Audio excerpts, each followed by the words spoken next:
It finally happened. President Biden held his first formal press conference since he was sworn in office 64 days ago. Now, to be clear, this is unprecedented. No president has taken that long to give their first press conference in 100 years. All right. So let's jump into this, because this is a day that I've been waiting for. Imagine that you're a White House reporter for a moment. You've been waiting for months to ask the new president a big question, right? Last night, you were probably picking out your outfit. You stayed up all night thinking of the questions that you were going to ask. You called your editorial team back at the headquarters and vetted it with them. You're excited to get some big substantive answers, maybe a gotcha question like you did under President Trump. And guess what? You get to go first. So what do you ask? It's going to be a tough one, right? You're going to hold this guy accountable. All right, let's see how it went. Take a listen to the first question that President Biden got from the Associated Press. Go. One of the defining challenges you face in the coming months is how to deliver on your promise to Americans on issues like immigration reform, gun control, voting rights, climate change. All of those right now are facing stiff, united opposition from Republicans on Capitol Hill. How far are you willing to go to achieve those promises that you made to the American people? How far are you willing to go? Man, that must have thrown him for a loop. How hard are you going to try, President Biden? Man, you guys at the Associated Press, you stumped him. All right, but maybe they were just buttering him up with the first question, right? There's got to be some kind of killer follow-up, I'm sure. All right, let's get to the follow-up. Follow-up, Mr. President. Can your presidency be a success if you can't make progress on those four challenges? Oh, my gosh. Are you serious? That's the best the Associated Press can do? So, of course, right out of the gate, by the way, the media starts setting up Republicans to take the blame for all of this administration's ineffectiveness.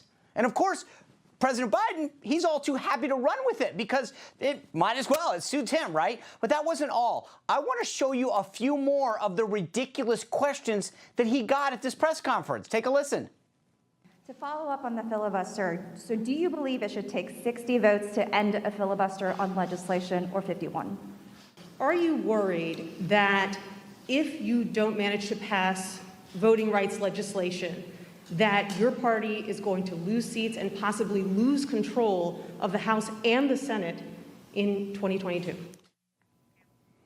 Man, that's tough. By the way, the PBS correspondent, which is paid for by your tax dollars, asked him a real tough question about why he's such a decent guy. And by the way, when CNN's chief White House correspondent, Caitlin Collins, she got to ask a question, you know what she said? She asked him whether he'd be running for re-election. And when she got a follow-up, her big follow-up, she asked whether Kamala Harris would stay on the ticket if he ran for re-election. And guess what? When she got a third bite at the apple, she asked him if he thought he'd be running against President Trump. No, they didn't ask a question about COVID, which, if you turn on CNN, that's all they have on that ticker, right? COVID, COVID, COVID. She didn't ask about schools. She didn't ask about the economy, not even their big issue of gun control. Congratulations, CNN. We knew he'd get some ridiculous questions from the left. But just as important as what they did ask is what they didn't ask. One of the mentions that I thought I'd see a little bit of was something about COVID, maybe something about lockdowns, or the big tech hearing that was held today in Congress. I mean, you had the head of Facebook, Google, Twitter. They were up there. Maybe you'd ask about that, right? Oh, and by the way, there was not a single question about the Hunter Biden story. What Hunter Biden story, you ask? Guess what? There's another one surrounding the president's son. Now, this literally, if I didn't read this in Politico, I wouldn't believe it. It says, and remember, Politico is a left-leaning site. This isn't exactly some right-wing conservative site. It says in 2018, Hunter Biden and his girlfriend, who at the time, by the way, was his late brother's wife, but we'll get to that story another day, they were involved in a bizarre incident where they threw away a gun in a trash can behind a grocery store that was across from a high school. They went back later, apparently, to find the gun, but it was missing. So the gun that Hunter and his girlfriend threw away across from a high school disappeared, and we don't know where that gun is. But of course, no one wanted to ask about that. Seriously, the media and the left have been all over gun control the last couple weeks because of those mass shootings in Colorado and Georgia. But they didn't seem to think it was important to ask that the president's son threw a gun in a trash can across from a high school, and that might be something that would be interesting to ask the president because he's so interested in background checks and clamping down on guns. But, you know, why not? Let's just overlook that and get to the important issues like whether or not you're running for re-election.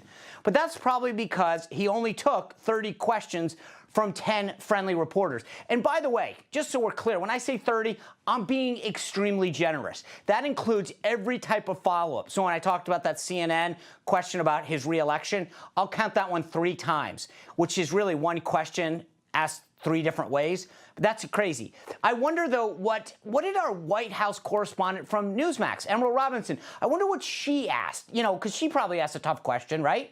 Well, she didn't get a chance because she wasn't on those note cards that he was holding, the ones with the answers that his staff prepared from him. Because on one of those was actually a list of all the friendly reporters that he was supposed to call on. And he didn't call on one of them from the right. Every one of the 10 reporters was a friendly. Just take a look at this tweet from Newsmax's own Benny Johnson. He wrote, "This is the position that Newsmax had at President Biden's corporate press rehearsal today, in case you are wondering which side is attacking freedom of the press."